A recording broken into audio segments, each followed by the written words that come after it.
कर्म जैसा आज किया जाएगा, फल भविष्य में वैसा ही मिलेगा। लेकिन क्या ये बात महाभारत के लिए ठीक बैठती है या फिर नहीं? क्योंकि संपूर्ण महाभारत के कालखंड में भीष्म पितामह ने कोई ऐसे कार्य नहीं किए थे जिनके कारण उन्हें इतनी कठोर सजा मिले कि उन्हें मृत्यु के समय सरशैया पर सोना पड़ा था। प्रिय मित्रों, हमारे पैर में अगर एक कांटा चुभ जाए तो असह्य पीड़ा होती है। जरा सोच के देखिए कि भीष्म पितामह के अंग अंग में बाण छिदे हुए थे और हर समय उनके शरीर से बूंद की धाराएं बहती रहती थीं। उन्हें भला कितना असह्य दर्द होता होगा उस समय जब वे युद्ध भूमि में वीरान अवस्था में पड़े हुए थे। प्रिय मित्रों, आखिर भीष्म पितामह के साथ ऐसा क्यों हुआ, आइए जानते हैं इस वीडियो में। उससे पहले अगर सानवी संस्कृति यूट्यूब चैनल पर नए हैं तो चैनल को सब्सक्राइब करके इस वीडियो को अपने मित्रों के साथ शेयर अवश्य कर लें और बेल आइकन दबाना ना भूलें ताकि इसी प्रकार के वीडियोज़ के लेटेस्ट अपडेट आप तक सबसे पहले पहुँचे। प्रिय मित्रों, भीष्म पर्व के अनुसार भगवान श्री कृष्ण से भीष्म पितामह पूछते हैं कि हे मधुसूदन, मैंने अपने इस जीवन में तथा विगत अपने 100 जन्मों में जहाँ तक मुझे याद है कि मैंने कोई पाप नहीं किए हैं, तो फिर मुझे यह किस पाप की सज़ा मिल रही है? जब मैंने कोई पाप नहीं किया तो फिर मुझे मृत्यु के समय इतनी कठोर यातना क्यों मिली? कृपा करके मेरे इस प्रश्न का निदान करें। तब भगवान श्री कृष्ण कहते हैं कि हे पितामह, व्यक्ति के द्वारा जो कर्म किया जाता है, आज नहीं तो भविष्य में कभी भी उसका परिणाम उसे भोगना ही पड़ता है।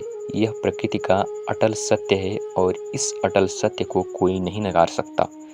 भगवान श्री कृष्ण कहते हैं कि हे पितामह, आपने 100 जन्मों में कोई पाप नहीं किए हैं, ये बात मैं भी मानता हूँ। लेकिन आप 101वें जन्म में एक राजकुमार थे।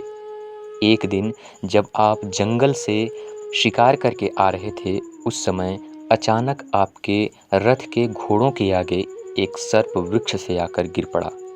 आप सहसा अपने बाणों से उस सर्प को उठाकर एक बेर के कांटों में रख दिए। अब वह सर्प बेर के कांटों से निकलने का जितना प्रयास करता, वह उन कांटों के बीच उतना ही छिदा चला जाता था। अब 18 दिनों के प्रयास के बाद वह सर्प पूर्ण रूप से उन कांटों में छिद चुका था। उसकी शरीर, उसके अंग अंग में कांटे धंस चुके थे। वह अत्यंत पीड़ा में व्याकुल होकर ईश्वर से कहने लगा कि हे ईश्वर, मैं अब मृत्योन्मुख अवस्था में अपने प्राण त्याग रहा हूँ। जिस प्रकार, ठीक उसी प्रकार उस राजकुमार को भी एक दिन मृत्यु मिले जिसने मुझे इस हाल तक पहुँचाया है।